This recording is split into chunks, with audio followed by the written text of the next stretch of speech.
watching the sun bake. All others tourists. Welcome to episode number 8 of the This Week in SCC Sports Podcast. I'm your host, the voice of the Saints, Brandon Karam, SCC Class of 2020. Let's get right into it. This is the last episode of the fall sports season, and we're going to start with some bad news. The volleyball team season came to an end in a first-round sectional loss on Wednesday to Greenville in 5 sets. It's a tough loss to end the year. This team really started out very, very good. I still contend that this team this year was better than last year's team from what I saw in the beginning of the year. And overall, it's not a bad season, only 3 or 4 losses. That's successful in my opinion, but I think if they hadn't turned a corner and just went downhill towards the end of the year, it would have been very interesting to see what they could have done in sectionals. On to cross country, they had the Wasserman League Championship last Saturday, I believe. The boys got third place of 6 teams. Griffin Day ran 3.2 miles in 17 minutes and 41 seconds. That was good for 4th place out of 56 runners, so a great performance by Griffin. The girls' cross-country team got 5th of 6 teams. Lauren Mayer ran 3.2 miles in 20 minutes and 41 seconds. That's good for 15th place out of 69 runners, a great performance from Lauren. It was overall a good season for the cross-country team. Next year, I think they're going to be very, very good. They returned some top talent in Katie Cronin, Lauren Mayer, Hayden Day. The future is looking bright, in my opinion, for the cross-country team. Now we're going to recap some of the other sports, as fall is the most sports out of any season. And so let's just recap what we saw. Boys soccer, it was an improvement from last year. They won 5 or 6 games this year, and having only won 2 last year and 2 the year before, it's an improvement, but you're going to lose some key pieces in Jack Munn, Nick Condry, Preston.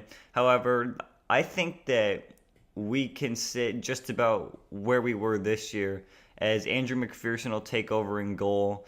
Just expect some increased roles in the midfield from Aiden Corey and Dante. It'll be Dante's senior year, so hopefully we can make it a good one. Girls soccer, it was disappointing, but given their circumstances, they really weren't that bad. They worked hard the whole year, so you really got to give credit where credit's due. I've seen many teams who went winless and they just stopped trying during the games, but our girls tried every game. They worked their butts off. So, in my opinion, as long as they tried, I consider that a successful year. Golf was another solid year. They're losing some key pieces next year with Terrell Tillman, Garrett Quinn, Jake Welcome all graduating. Now, next year, expect them to have a quote-unquote down year for the golf team, and that means that they'll sit just a little around 500.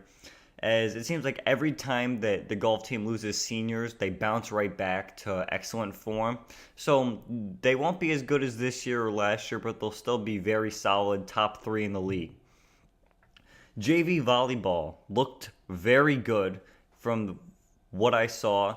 And there's a lot of players on the JV volleyball team who I think will have bright futures in the varsity volleyball program. So that's something to look out for next year. I think that the volleyball will be pretty good next year. You are losing quite a few players in Kennedy Murphy, Elise Brow, Mary Claire, but you keep some players like Grace O'Reilly, Molly O'Reilly, Annie Naughton, and with all these JV girls coming up, I don't think they'll be half bad. Modified boys soccer was awesome this year, to say the least. They lost 2 games the whole year, and it'll be interesting to see how some of those guys play on the JV and varsity level next year if we do have a JV soccer team. Guys like Matt Appy, who scored a lot of goals this year. Guys like their goalie Miles Pleasance, that'll be interesting. Anthony Barilli, it should be interesting. Ryan Condry. So that's something to look forward to. So we're taking a break from the podcast as there's no more fall sports. Winter sports season kicks off next week. The first winter show is looking like going to be November 19th, which is hopefully going to be an interview from Coach Lambert, Me and him will sit down and we'll preview the winter sports, which is just basketball and bowling. And then the winter sports season kicks off November 23rd and 24th with the varsity boys and girls Mike Beeson Memorial Basketball Tournament hosted here at Spa Catholic. The basketball team last year won it, so it should be pretty interesting to see how they fare in the first few games of the year. Both teams played 2 games. They play 1 game Friday, 1 game Saturday. So that's something to look forward to. My name is Brandon Karam, SCC Class of 2020, and I'll see you in a few weeks. It's been 1 week since you looked at me, cocked your head to the side and said I'm angry. 5 days since you laughed at me, saying get back together, come back and see me. 3 days since the living room, I realized it's all my fault but couldn't tell you. Yesterday you'd forgiven me, but it'll still be 2 days till I say I'm sorry.